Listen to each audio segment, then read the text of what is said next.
Ang pag-ampo sa mga tumutuo kang Hesus. Gawa Kapitulo 4 versikulo 23 hanggang 31.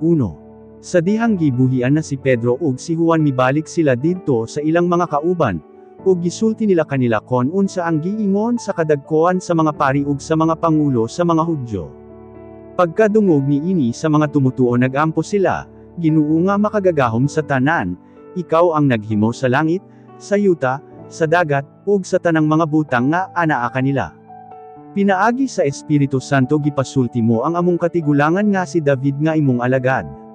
Miingon siya, ngano bang dako man gayod ang kaso ko sa mga dili Hudyo. Ug nganong ang mga Hudyo nagplano sa mga walay hinungdan.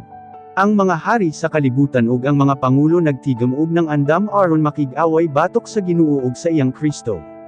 Natuman na karon ang imong gisulti ni adtong unang panahon tungod kay dinhi gayod sa Jerusalem ang mga Hudyo ug mga dili Hudyo. Apil si Herodes nga hari ug si Pilato nga gobernador nagkauyon nga batukan ang imong balaan nga sulugoon nga si Jesus nga imong gipili nga mahimong hari. Sa ilang gihimo natuman na ang imong plano ni adtong unang panahon. Ug kini na hitabo sumala sa imong gahom ug kabubuton. Ug karon, Ginoo, gihulga nila kami. Tabangi kaming imong mga sulugoon nga mahimong isog sa pagwali sa imong pulong. Ipakita ang imong gahom.